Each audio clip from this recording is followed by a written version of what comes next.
There is a moment, a fraction of a heartbeat, when everything a man has ever believed shatters. Not slowly, not with warning, but all at once, like a cathedral window struck by a single stone, every shard catching the light on its way down. He will later try to describe what he saw. He will search for words in a language that was never built to hold such things.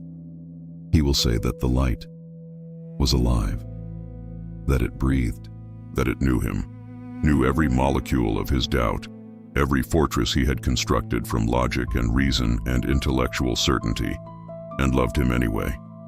But that moment hasn't arrived yet. Before the light, there was stone. Before the infinite, there was the finite. Before the shattering, there was a man who believed, with every cell in his body, that the ground beneath his feet was all there was.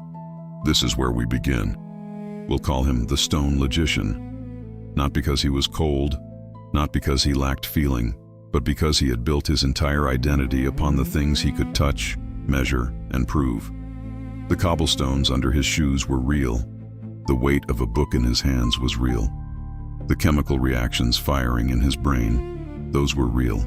Everything else was decoration. Comfortable mythology for those who couldn't face the void. He was French, educated, sharp as a scalpel, and twice as precise. He moved through the world with the quiet confidence of a man who had answered life's deepest questions and filed them away in a drawer labeled "Solved." There was no God. There was no soul. There was no cosmic intelligence weaving meaning into the chaos of human existence. There was only matter, energy, and the indifferent machinery of the universe grinding forward without purpose or plan. And he was at peace with this. That's what people rarely understand about committed atheists. It wasn't anger that drove his disbelief. It wasn't trauma or rebellion. It was, in his own words, relief. The universe demanded nothing of him. No prayers, no rituals, no surrender to an invisible authority. He answered only to logic, and logic never asked him to kneel. His days were orderly, his world was small, and he preferred it that way. A morning routine executed with mechanical consistency. Coffee, always black, always the same mug. The newspaper first, then whatever text had captured his attention that week, philosophy, physics, the occasional biography of men who had bent history through force of intellect alone. He read the way a mason lays bricks, methodically, precisely, each idea placed beside the last to build a structure that would never fall. His bookshelves held no poetry, no scripture, no mythology, unless it was being dissected as anthropological curiosity. He had once told a friend, with the faint smile of a man delivering a well-rehearsed line, "I don't need a story about the sky to appreciate the rain." And perhaps that was true. Perhaps his world of granite and equations and black coffee was enough. Perhaps a man can live an entire life inside a room with no windows and never once miss the sun. But the universe, the very universe he claimed was indifferent, was about to prove otherwise. What the stone logician didn't know, what he couldn't have known, was that the foundations of his carefully constructed world had already begun to crack.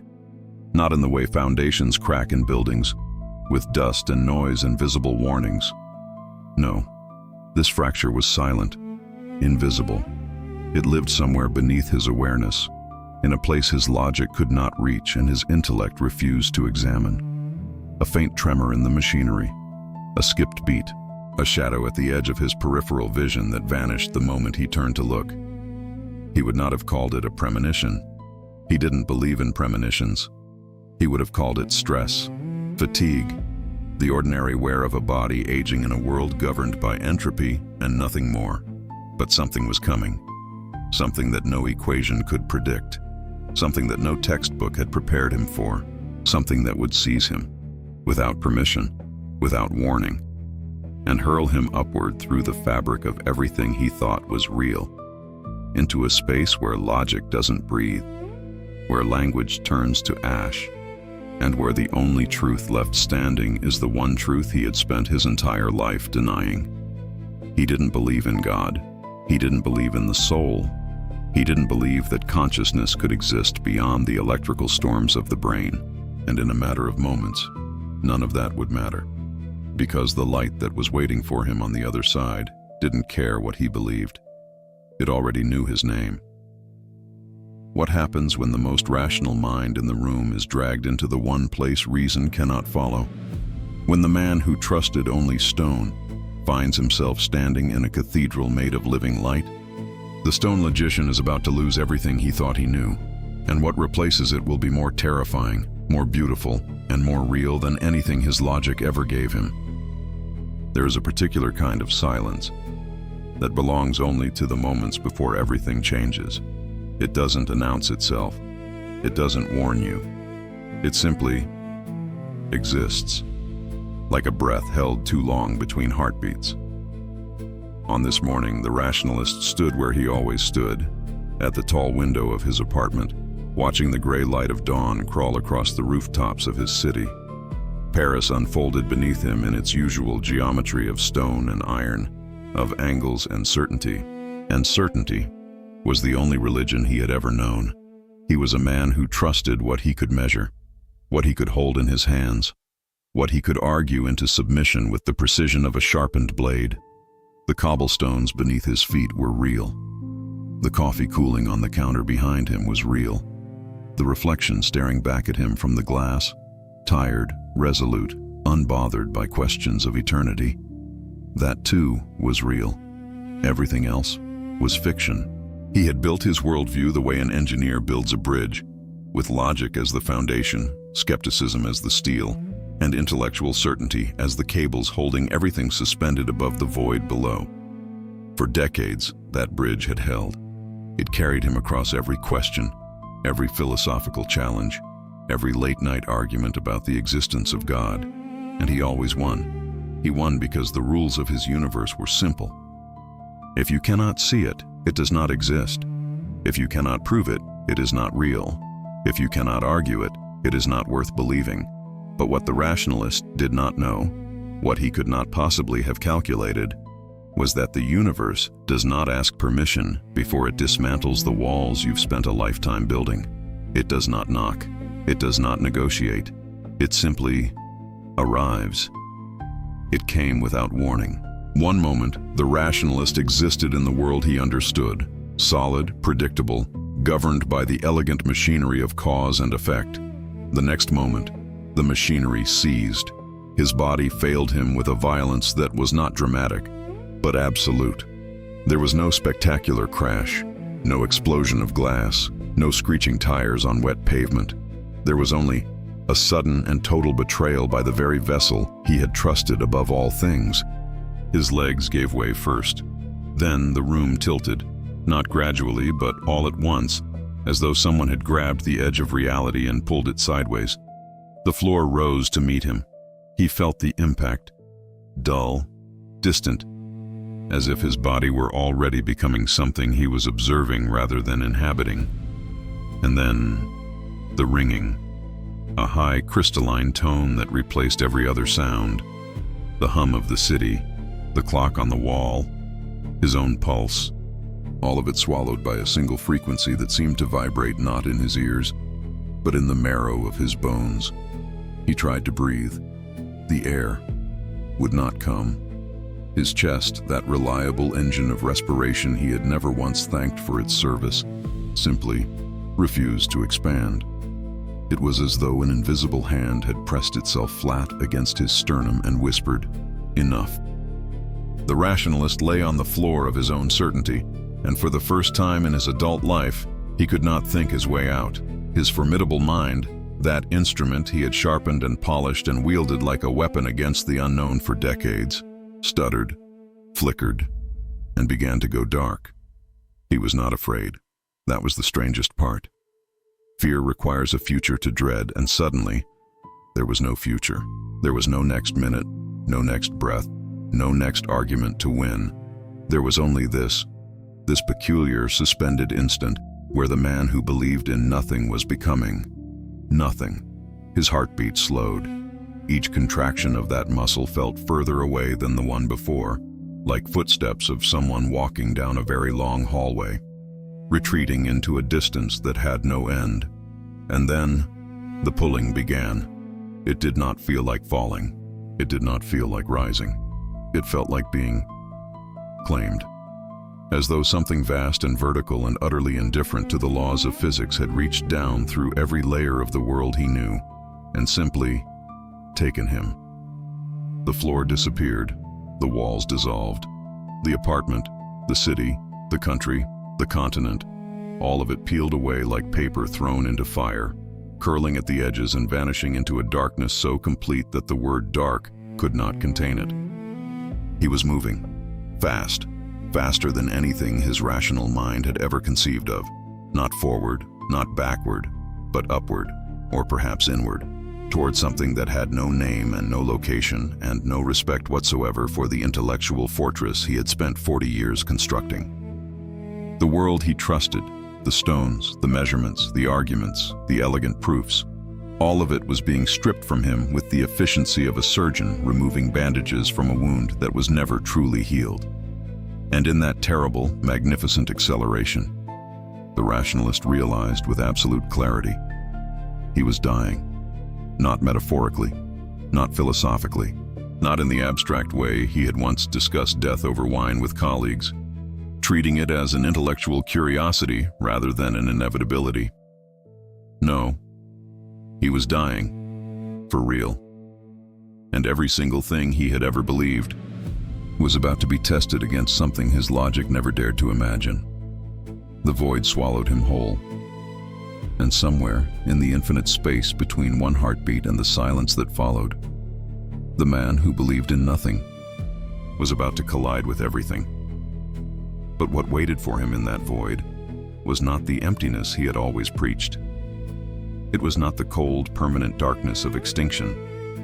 What the rationalist found on the other side of his last heartbeat was something so radically, impossibly luminous, that it would make our own sun look like a dying ember in a forgotten fireplace. And what it showed him would shatter every certainty he ever held.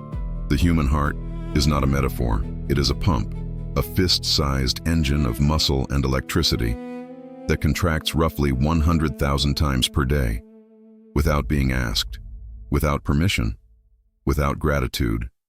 It simply beats.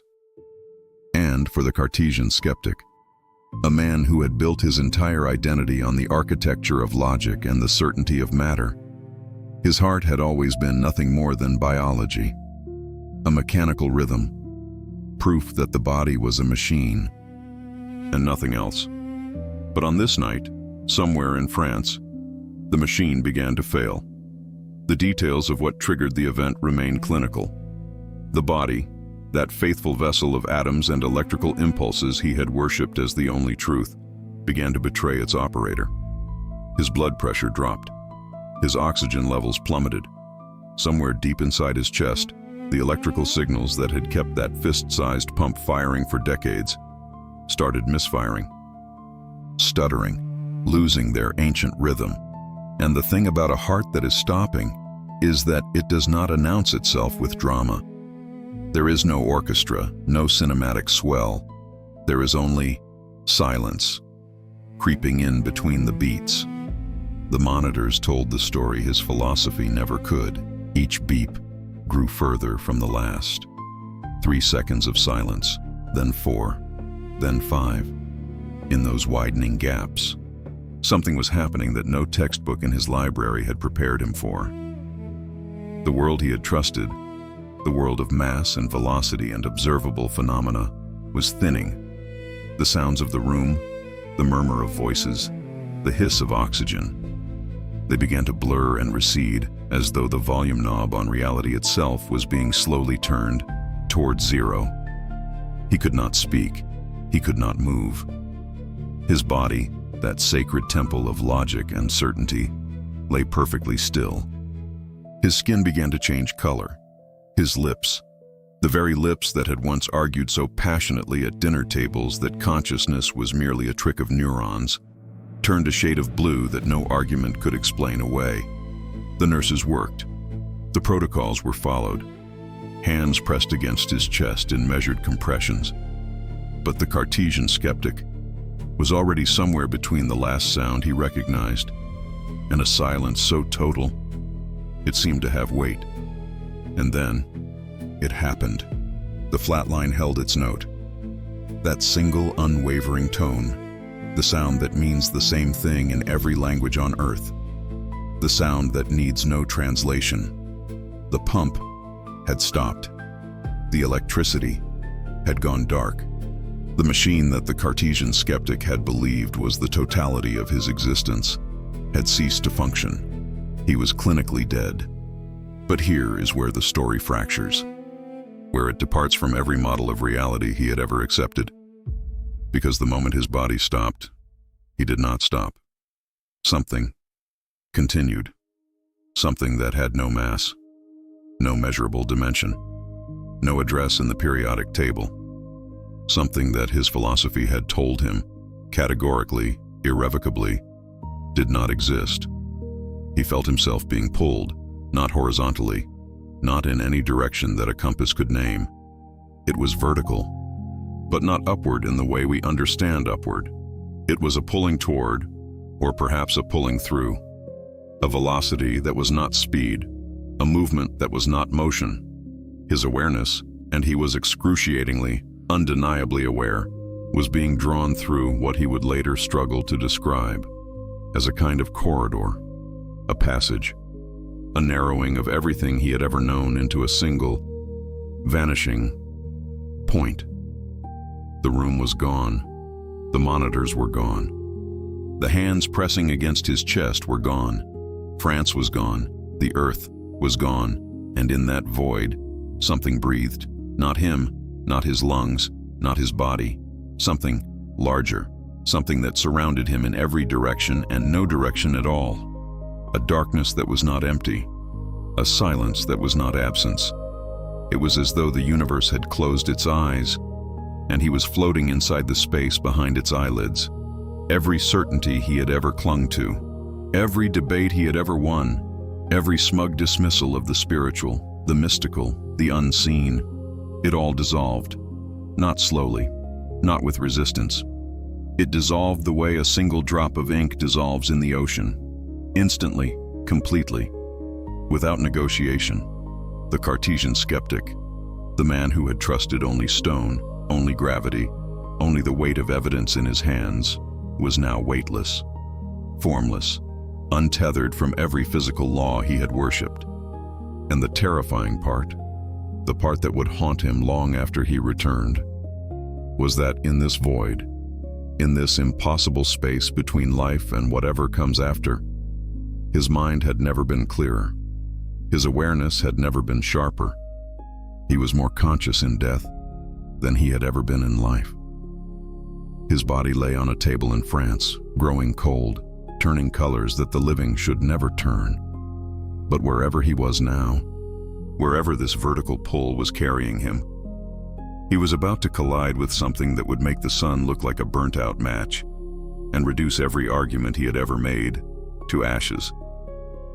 But what waited for him in that light was not what anyone, least of all a man who had denied the existence of God for his entire life, could have possibly expected. He had built his entire world on certainty. Every atom, every equation, every provable law of nature, these were the bricks and mortar of his cathedral. Not a cathedral of faith, but a cathedral of logic. The resolute skeptic, a man born and raised in the intellectual heart of France, had no patience for what he could not measure, no tolerance for what he could not see beneath a microscope. God was a word, heaven was a fairy tale, and the soul was nothing more than an electrical impulse, a fleeting spark inside a temporary machine of flesh and bone. He had said this publicly. He had argued it over wine with colleagues. He had written it in letters to friends who still prayed, and he believed it, not casually, not out of convenience, but with the ironclad conviction of a man who had weighed the evidence and found the universe empty. But the universe was listening. The event itself was sudden.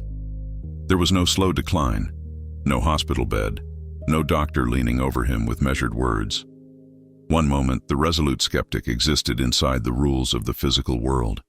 Lungs drawing air, heart pushing blood, neurons firing their predictable sequences, and the next, something inside him simply stopped, not slowed, not stuttered, stopped. And in that fraction of a second, in that paper-thin margin between the last heartbeat and whatever comes after, he felt something that no equation had ever prepared him for. A pulling, not painful, not violent, but absolute, as if the very floor beneath him had opened and gravity had reversed its ancient law, and he was being drawn, rapidly, impossibly, upward. He could see himself below, his own body, motionless on the floor, arms limp, chest still. The face he had shaved that morning now slack and unfamiliar, like a mask someone had discarded. He recognized himself, and yet the recognition carried no attachment.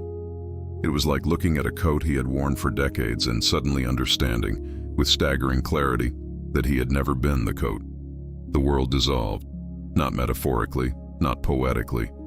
The world, the physical, measurable, provable world that he had worshipped his entire life, simply came apart. The walls of the room, the ceiling, the floor beneath his abandoned body, the city beyond the windows, the country, the continent, the planet itself. All of it unraveled like threads pulled from a single seam, dissolving into something his rational mind had no framework to process. He entered the void. Not darkness, though it was darker than any night he had ever known. Not emptiness, though it contained nothing his senses could name. The void was a space between. A corridor with no walls.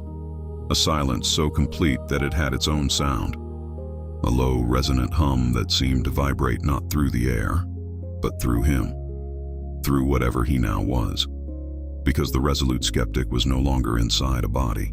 And for the first time in his life, his carefully constructed, rigorously defended, logic-armored life, he could not explain what was happening to him. The mind that had dismissed every prayer, debunked every miracle, and reduced every mystical experience to chemical misfires in the temporal lobe. That mind had gone utterly silent. He was moving, ascending, pulled by something that felt less like a force and more like a remembering, as though some part of him, buried far below the layers of intellect and argument, had always known this direction existed, had always known the way home. And above him, impossibly far and yet impossibly close, there was light. Not the light of the sun, not the light of any star cataloged in any observatory. This was something else entirely. Something that did not illuminate the void so much as it replaced it. A light so intense, so impossibly transparent, that by comparison, the sun he had studied and respected his entire life would seem like nothing more than a dim and dying bulb, a flickering candle held up against the blaze of 1,000 galaxies. The resolute skeptic, the man who had trusted only stone, only gravity, only the weight of evidence beneath his feet, was being carried toward something his vocabulary could not contain. And the strangest part, the part that would haunt him long after his heart began beating again, was that he was not afraid.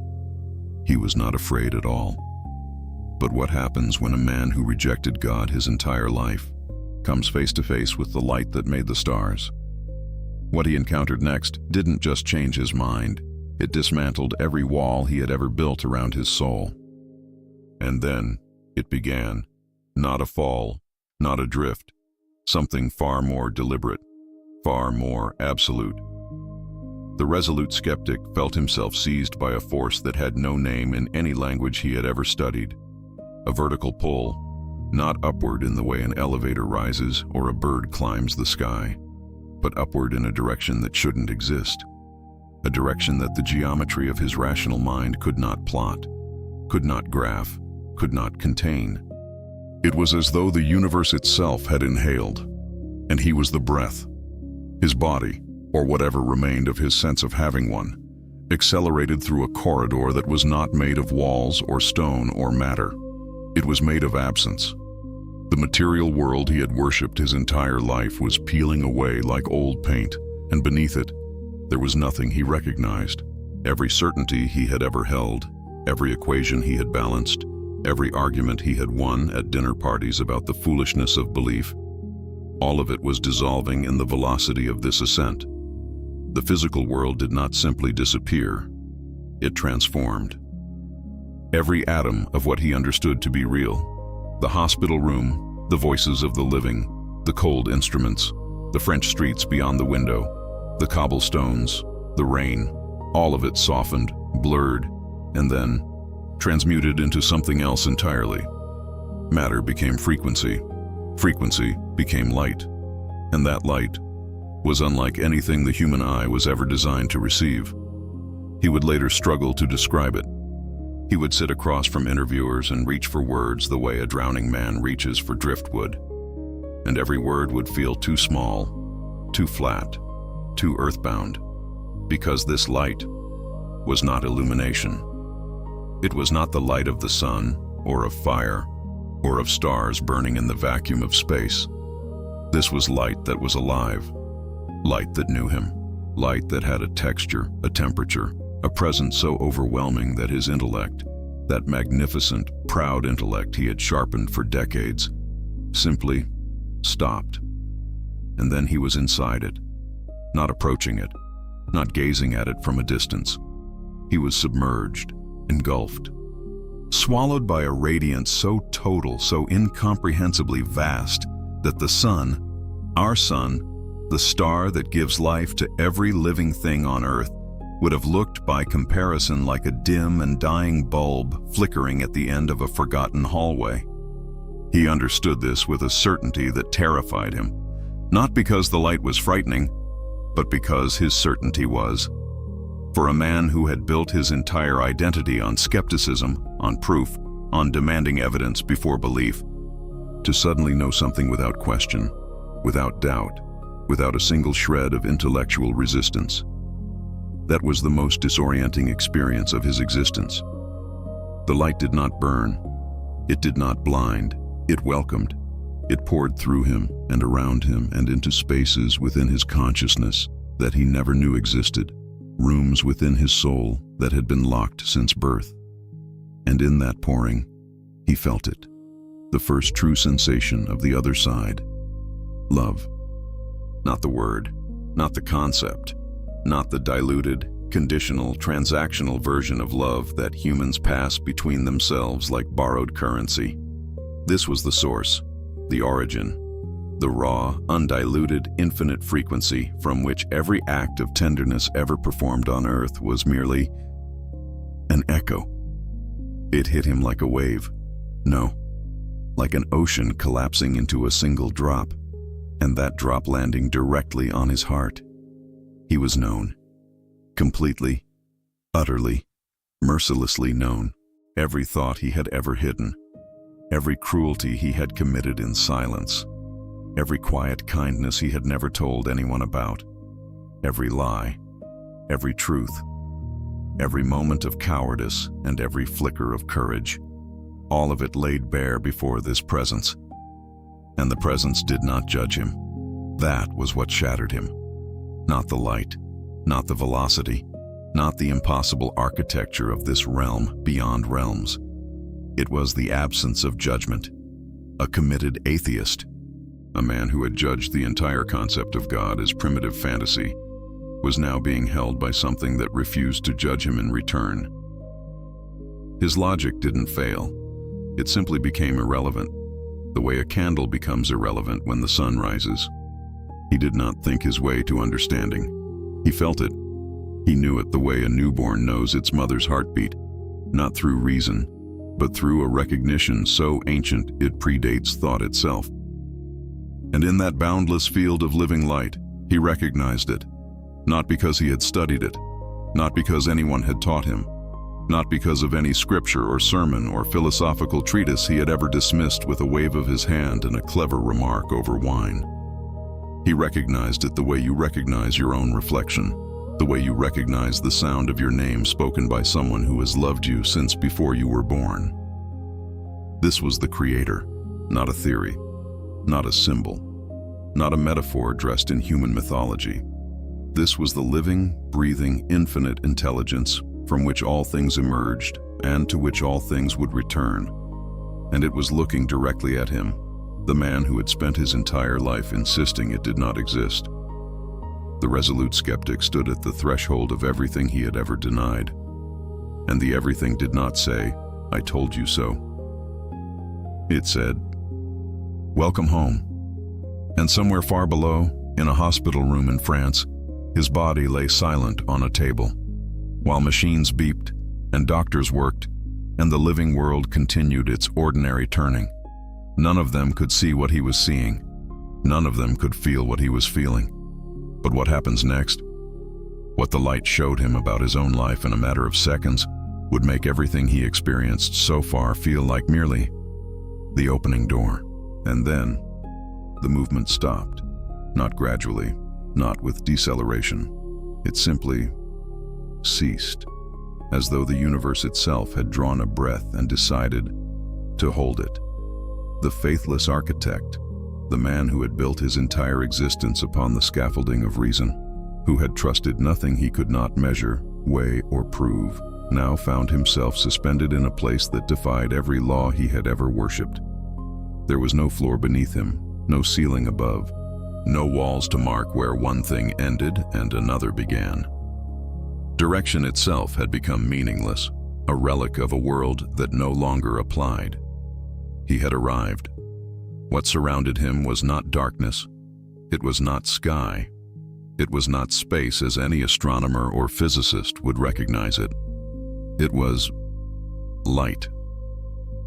But to call it light would be like calling the ocean a puddle, like calling a symphony a whisper.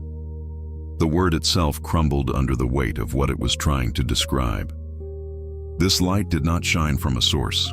It did not radiate from a single point, the way sunlight streams through a window or a candle flickers against stone.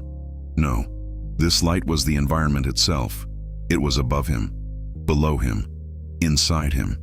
It passed through him as though his very being had become transparent, as though every atom of his existence had been turned to glass, and the light had chosen to pour through every fracture. He would later try to explain it this way. Imagine the brightest summer afternoon you have ever experienced in the south of France. The sun at its absolute zenith, white, blazing, almost painful in its intensity. Now, imagine that sun was nothing more than a dying flashlight, a faded, flickering bulb compared to what he was standing inside of now. That was the scale of the difference, and somehow, it did not burn. He looked at where his hands should have been, and saw them, but not as he had ever known them. They were translucent, luminous. The light moved through his form the way sunlight moves through honey, slow, golden, alive. He was not separate from this place. He was not a visitor standing on foreign soil. He was woven into it, part of its fabric, as though this light had been waiting for him to return, the way a river waits for rain. And there was something else, something his rational mind, that proud, fortified, skeptical mind, could not dismiss or explain away. This light was aware of him. It knew him, not in the way a surveillance camera registers a face, not in the way a database stores a name. It knew him the way a mother knows her child's cry in a crowded room, instantly, completely, without hesitation or doubt. Every thought he had ever harbored, every wound he had ever buried beneath layers of logic and intellectual armor, every silent, shameful moment he had locked away in the deepest vaults of his memory. This light had already seen, had always seen, and it did not recoil. It did not judge. Instead, it embraced him. The light moved toward him, or perhaps he moved into it. The distinction had lost all meaning, and when it touched what remained of his awareness, he felt something that would take him years to find words for. Something that, even now, he believes human language was never designed to carry. Love. But not the love he had known on earth. Not the tender affection between partners. Not the fierce protectiveness of a parent. Not the warmth of friendship shared over decades of quiet loyalty. Those were beautiful. Yes. But they were shadows. reflections in a pond compared to the sun that cast them. This love was the original, the source code, the architecture beneath every kind act, every sacrifice, every moment of grace that had ever flickered across the surface of human history. It poured into him without condition, without demand, without the faintest whisper of, "You must earn this." It simply was, the way gravity is, the way silence is. It existed before him. It would exist after him. And in this moment, suspended in a cathedral of impossible light, the faithless architect understood with absolute, bone-deep certainty that this love was not an emotion. It was the substance from which everything had been made. The man who had spent decades dismantling the idea of God, who had argued at dinner tables and dismissed believers with a polite, intellectual smile, was now standing inside the very thing he had denied. And he could not argue with it. His logic had no jurisdiction here. But the light was not finished with him yet. Something was about to begin. Something that would force him to witness every single moment he had ever lived, in a way he never imagined possible. And then, the world he had built inside his mind simply stopped. Every theorem, every argument, every carefully constructed wall of reason that the steadfast logician had spent decades reinforcing, dissolved. Not with violence, not with force, but with something far more terrifying to a man of pure intellect, with tenderness. The vertical pull that had seized him moments before now delivered him into something his vocabulary had no architecture for. There was no tunnel in the traditional sense, no corridor, no passage with defined edges. Instead, there was an unfolding. Reality itself seemed to peel open like the pages of an ancient book, revealing layer after layer of light beneath what he had always assumed was solid ground. The physical world, the France he knew, the stone beneath his feet, the gravity that had always anchored his certainty, all of it became translucent, then transparent, then gone, and in its place, light. But to call it light would be like calling the ocean a puddle. This light was alive. It did not simply illuminate, it communicated, it breathed, it knew him. Every photon, if such a word could even apply, carried within it an intelligence so vast that his entire lifetime of accumulated knowledge felt like a single grain of sand resting on an infinite shore. He would later attempt to describe it in human terms, and fail. He said that compared to this light, the sun itself, our sun, the star that sustains all life on Earth, looked like a dim, half-burned bulb flickering at the end of a forgotten hallway. That is not poetry. That is not exaggeration.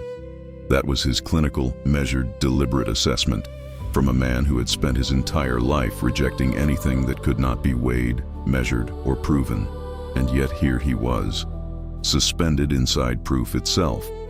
The transparency of that light was inconceivable. It did not blind, it revealed.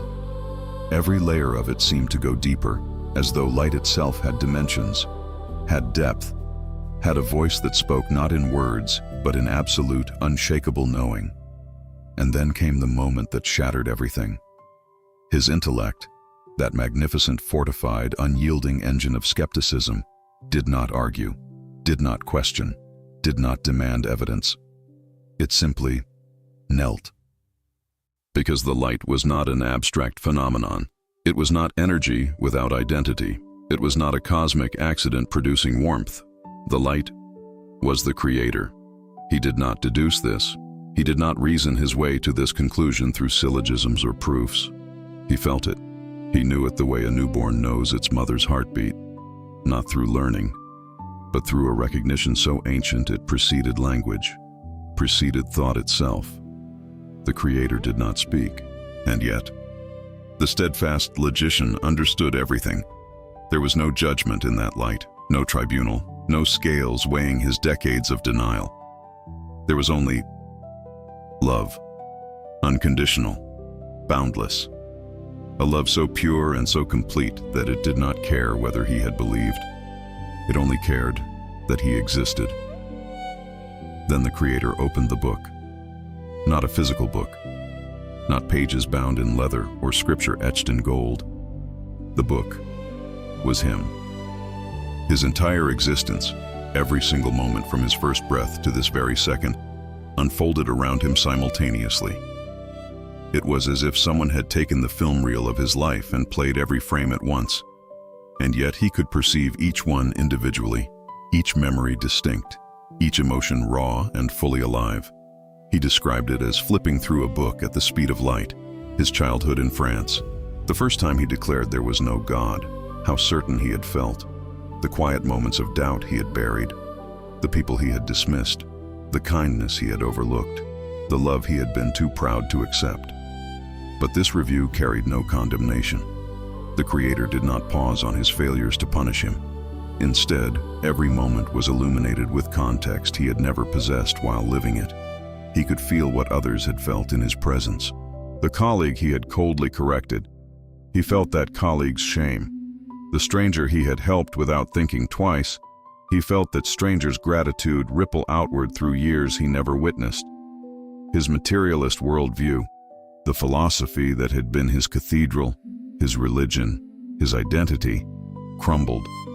Not because it was attacked, but because it was simply too small to hold what he was now experiencing.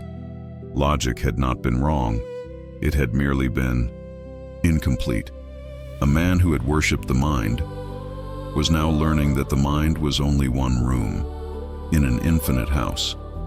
In that moment, the atheist did not simply change his mind, he was unmade. And then, gently, lovingly, he was reassembled.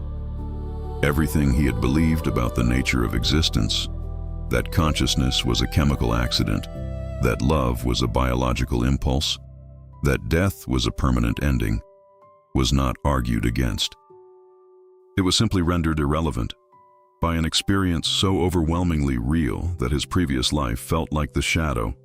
And this was the substance. The love pouring through him was not passive. It was not a feeling. It was the very fabric of reality. He understood now. The stones beneath his feet back in France, they were made of this love. The air he breathed, threaded with it. Every atom in the universe, a letter in a language written by this light. He had spent his whole life demanding proof. And now proof was not simply before him. It was holding him. But the Creator was not finished, because what the steadfast logician did not yet know was that the most devastating revelation was still waiting, a truth about the nature of human connection that would make his return to the physical world almost unbearable. And then, it spoke. Not in words, not in French, not in any language ever catalogued by any civilization across the span of human history. The light communicated. It pressed meaning directly into the center of his being, the way sunlight presses warmth into skin, bypassing every intellectual filter he had spent decades constructing. There was no sentence structure, no grammar, no syntax. There was only knowing. Pure, instantaneous, devastating knowing. The faithless logician, a man who had built his entire identity upon the architecture of reason, stood inside the presence of something that rendered reason irrelevant. Not because reason was wrong, but because reason was incomplete, tragically, beautifully, heartbreakingly incomplete. Like trying to describe the ocean using only the word wet. And what the light communicated first was not a lesson. It was not a commandment. It was not a warning. It was a feeling. A single, all-encompassing feeling that flooded every particle of his awareness with the force of a dam breaking. Love, but not the love he had known on earth. This was not the love between parent and child. This was not the love between lovers whispering in the dark. This was not even the collective love of every human heart beating in unison. This was the love that existed before love had a name. The love that was there before the first atom split into being. The love that would still be burning, long after the last star in the universe collapses into silence. He felt it pour through him, not around him, not beside him, through every memory, through every regret, through every sharp-edged argument he had wielded against the possibility of the divine. And here was the revelation that cracked the foundation of everything he had ever believed. The light did not judge him for his disbelief. The light did not punish him. The light did not say, "You were wrong." The light simply loved him, completely, unconditionally, without a single fraction of hesitation. And in that love, he understood the first piece of the message, the piece that would haunt him for the rest of his life on earth. He was not being loved despite who he was. He was being loved because of what he was. Because what he was, beneath the arguments, beneath the atheism, beneath the armor of intellect, was a fragment of that very same light, a shard of the source itself, walking around in a body, having temporarily forgotten where it came from. Then came the review. His life, every second of it, every breath, every thought, every consequence of every choice, unfolded around him at the speed of light. It was as if the entirety of his existence had been written in a book, and someone was flipping through every page in mere seconds. He didn't just see it. He felt it. He felt what others had felt because of him. The careless word that cut deeper than he ever knew. The quiet kindness he had forgotten, but the universe had not. Every ripple, every echo, every invisible thread connecting his actions to outcomes he never imagined. And through all of it, no judgment, none, not from the light. The only judgment present was his own. He was the one who winced. He was the one who ached. The light simply held him through all of it, the way a parent holds a child waking from a nightmare, steady, warm, unshakable. And when the pages stopped turning, there was silence, the deepest silence he had ever encountered. Not the absence of sound, the presence of completeness. And then, in the silence, the message arrived, not as a sentence, not as a commandment carved in stone, but as an understanding so total, so absolute, that it felt as though he had always known it and had simply spent an entire lifetime forgetting. The material world is real, but it is not all that is real. The stones beneath our feet are solid, but they rest upon something far more solid, something invisible, something infinite, something alive with a consciousness so vast that the human mind cannot hold it without breaking open. Everything he had ever argued against, the soul, the divine, the continuation of awareness beyond the body, was not only real, it was the foundation upon which all of physical reality had been built. He had spent his life believing that the universe was a machine, cold, indifferent, mechanical. And now, kneeling inside the core of existence itself, he understood the truth that shattered everything. The universe is not a machine. The universe is a thought, a living, breathing, infinitely loving thought, held in the mind of something so enormous, so luminous, so relentlessly compassionate that the only honest word for it is God. Not the God of any single religion, not the God of punishment or wrath or conditional forgiveness, the God that is the light itself, the God that is the love itself, the God that looked at a stubborn French atheist and said, without words, without judgment, without the slightest trace of condemnation, "You were never separate from me. You were never lost. You were never wrong for questioning. You were simply looking for me in the only way you knew how, and I loved you through every single moment of the search." That was the message. That was the entire message. Not that he was punished for his doubt, but that his doubt was honored, that every question he had ever hurled into the void had been heard, every single one, and that the answer had always been the same. Always, since before he was born, since before the earth was formed, since before time itself began its slow, patient unraveling. The answer was love. It had only ever been love. And the man who had trusted nothing but logic finally understood that love is the deepest logic of all. But if the light had shown him the truth of the universe, what happened when he was forced to carry that truth back into a world built on forgetting? And then, the light spoke one final time, not in words, not in symbols, but in something far older than language, a knowing that pressed itself into the deepest architecture of his being. The steadfast rationalist, the man who had built his entire identity upon the certainty of stone and soil and measurable things, felt something shift beneath him. The boundless, radiant expanse that had held him, that had loved him without condition, began to change. It wasn't a rejection, it wasn't punishment, it was a release, like a hand gently opening after holding something precious. The light let him go. He didn't fall. He was pulled. The vertical movement that had once carried him upward into that impossible light now reversed itself with a violence that no human muscle could resist. The love, the all-encompassing warmth, the truth that had dissolved every question he had ever asked, all of it began to recede, and it receded fast. The rationalist reached for it, not with hands because he had none in that space, but with something deeper, with the part of himself that had finally understood that the universe was not cold, that it was not random, that behind every atom and every breath, there existed an intelligence so vast, so tender, so unimaginably alive, that his decades of disbelief now felt like a man arguing with the ocean about the existence of water. But the light grew smaller, and smaller still. That sun, that impossible sun that made Earth's own star look like a dying filament in a forgotten lamp, shrank to the size of a coin, then a seed, then a single bright point no larger than a period at the end of a sentence, and then even that vanished. What came next was not a gentle awakening, it was a collision.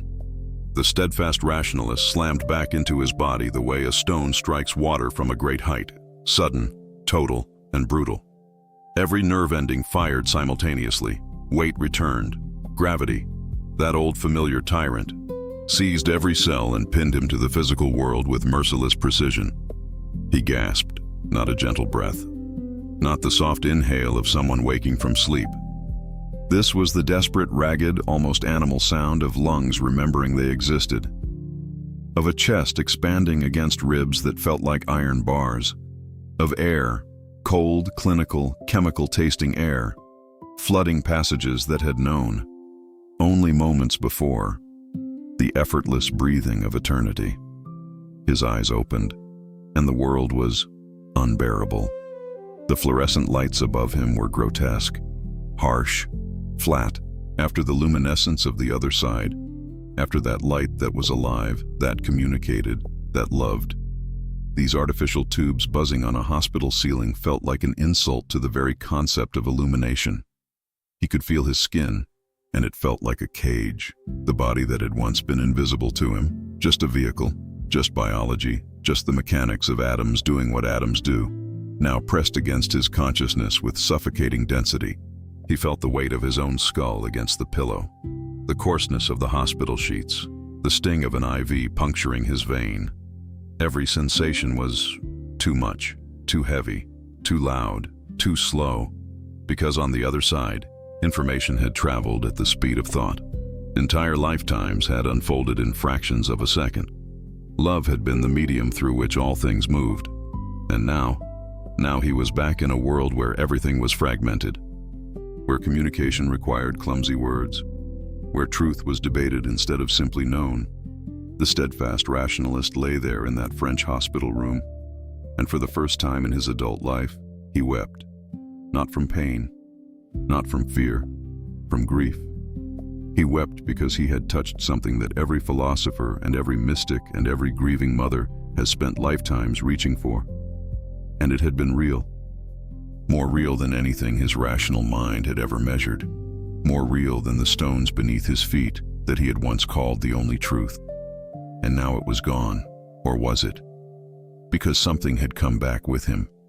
Something lodged deep in his chest that no logic could dissolve. A knowing, a certainty, a warmth that the fluorescent lights and the beeping monitors and the cold hospital air could not extinguish. He had returned to the land of the living, but the man who came back was not the man who had left. So what happens when a lifelong atheist is forced to rebuild everything he believes, Not because of an argument, not because of a book, but because of something he experienced with more clarity than he has ever experienced anything in his life. The rational man opened his eyes, and the world was not the same world he had left. The hospital ceiling above him was unremarkable. White tiles, fluorescent panels, a thin crack running east to west like a dry riverbed. But he could see it differently now. Not as plaster and paint, but as something breathtakingly intentional. Something held together by a force he had spent 40 years denying. His hands trembled against the thin cotton sheets, not from weakness, from overwhelm. Because the man who had built his entire identity on logic, on the hard certainty of atoms and equations and provable theorems, that man had been completely and irreversibly unmade. In the weeks that followed his return, the rational man tried to rebuild his former framework. He sat at his desk. He opened his notebooks. He attempted to write equations, to return to the cathedral of materialism that had sheltered him for decades. But every formula felt hollow. Every theorem felt like a child's drawing compared to the architecture he had witnessed on the other side. The light he had encountered, that impossible, transparent, all-consuming radiance, had burned a permanent imprint into the fabric of his consciousness. He could still feel it, not as a memory, as a presence. It lingered in his chest like a second heartbeat, warm and steady and undeniable. And against that presence, his beloved logic simply collapsed.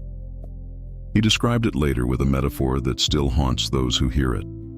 He said it was as if he had spent his entire life studying a single candle flame, writing papers about its temperature, its wavelength, its chemical composition. And then one day, someone pulled him through the wall of the room and showed him the sun. How do you go back to studying a candle after you have been inside the sun? But something else had returned with him. Something new. He could feel people now, not their handshakes, not their words, their inner states. Walking through a crowded market in Lyon, he would suddenly be flooded with a stranger's grief, or a shopkeeper's hidden joy, or the quiet desperation of a woman pretending to smile at a cafe table. It was as though the veil between him and every other living soul had been burned away by that light, and never grown back. Colors looked different, deeper, more saturated. He said the greens of ordinary trees now carried a vibrancy he had never noticed in 4 decades of walking past them. Music moved him to tears without warning. The laughter of children in a park felt almost unbearable in its beauty. The world had not changed, but the man perceiving it had been completely rewired. And then there was the message. It did not come in words, not originally. It arrived as a knowing, a complete, instantaneous download of truth that his human mind has spent every day since trying to translate into language. But when pressed, when asked by friends who noticed his transformation, by skeptics who demanded explanations, by strangers who saw something different burning behind his eyes, he would say this: "We are not our bodies. We are not our thoughts. We are not the stories we tell ourselves in the dark. We are light, wearing skin for a little while." He told them that the love he felt on the other side was not a reward, not a transaction, not something earned through prayer or good behavior. It was the fundamental substance of all reality. It was what the universe is actually made of, beneath the atoms, beneath the quarks, beneath the mathematics he had once worshipped. Love was not an emotion. It was the architecture, and the life review, that devastating, instantaneous unfolding of every moment he had ever lived, had shown him one undeniable truth. The only thing that mattered, the only currency that held any value on the other side, was how he had made other people feel. Not his publications, not his intellect, not his arguments, just the warmth he had offered, or withheld. The man who once called faith a crutch for the weak now carried a message he could not contain. Not religion, not doctrine, something older, something that preceded every scripture and every prayer ever written: that we are loved, unconditionally, without exception, without earning it, that the light is waiting for all of us, and that the only tragedy of human life is forgetting that we already carry it inside. But if the rational man truly believed his old worldview had been destroyed, why did he spend the next 3 years secretly trying to disprove his own experience? And what finally made him stop? And so, the defiant rationalist returned. He came back to the same body, the same country, the same streets he had walked 1,000 times before. But nothing. Nothing was the same. The stones beneath his feet, once the only reality he trusted, now felt like letters in an alphabet he was just beginning to read. The sun that had always warmed his skin now reminded him of something far greater, a light so immense, so transparent, that our entire star was just a dim flicker in its shadow. He had crossed the threshold that every human wonders about, and he brought back a truth that shattered his entire worldview in a single breath. Love is not a concept. It is not a chemical reaction in the brain.